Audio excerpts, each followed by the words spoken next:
আসসালামু আলাইকুম। 46তম বিসিএস শেষ 15 দিনে পুরো সিলেবাস রিভিশন প্ল্যানে আজকে আমাদের 11তম দিন। 1 নাম্বার বাংলা সাহিত্য। বাংলা সাহিত্য থেকে আজকে আমরা প্রাচীন যুগ শেষ করার পর মধ্যযুগ এই টপিকটা ভালোভাবে পড়ব। বিসিএস প্রিলিতে এই মধ্যযুগ এই টপিকটা থেকেই প্রায় প্রতি বছরই 3 থেকে 4টির মতন প্রশ্ন আসতে দেখা যায়।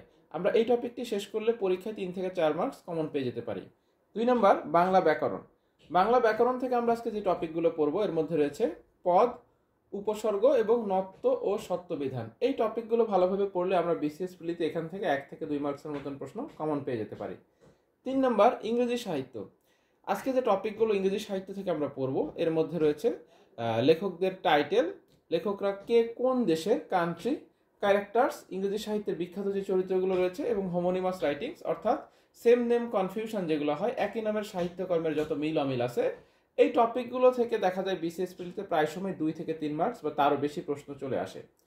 4 নম্বরে আজকে ইংরেজি ব্যাকরণ থেকে আমরা যে টপিকগুলো পড়বো এর মধ্যে রয়েছে tense, sentence, voice change, degree এবং ট্রান্সফরমেশন। এর মধ্যে দেখা যায় সেন্টেন্স এবং ভয়েস চেঞ্জ থেকে প্রায় প্রতি বছরই একটা দুইটা প্রশ্ন থাকে, বাকি টপিকগুলো মিলিয়ে মাঝে মাঝে প্রশ্ন আসে। এই টপিকগুলো ভালোভাবে পড়লে আমরা এখান থেকে 2 থেকে 3 মার্কস কমন পেয়ে যেতে পারি। 5 নম্বর গণিত। গণিত থেকে আজকে আমরা যে দুইটি টপিক পড়বো এর একটি হচ্ছে বিন্যাস সমাবেশ। এখান থেকে প্রায় সময় একটি প্রশ্ন আসে এবং বেশিরভাগই সমাবেশ থেকে প্রশ্নগুলো আসতে দেখা যায়। এবং আরেকটি অধ্যায় হচ্ছে শতকরা, যেখান থেকে আমরা 1 মার্কস কমন পেয়ে যেতে পারি।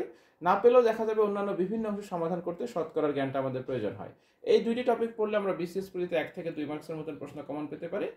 আর সর্বশেষ আজকে যে অধ্যায়টি বা বিষয়টি সেটি হচ্ছে মানসিক দক্ষতা। প্রিলিমিনারি প্রশ্ন সমাধান করার পরে আজকে আমরা মানসিক দক্ষতায় বিসিএস লিখিতের যে প্রশ্নগুলো আছে সেটা সমাধান করব। এটা আমরা 2 দিন ব্যাপী সমাধান করব। আজকে আমরা মানসিক দক্ষতার ক্ষেত্রে লিখিতের প্রথম অর্ধেকটুকু সমাধান করব, অর্থাৎ বিসিএস লিখিত পরীক্ষা ইতিপূর্বে যে প্রশ্নগুলো এসেছে, এবং নেক্সট দিন আমরা মানসিক দক্ষতার বাকি যে অর্ধেক আছে সেটা সমাধান করব। তো আজকের মতো এখানে শেষ করছি। সবাই ভালো থাকবেন, সুস্থ থাকবেন। আসসালামু আলাইকুম।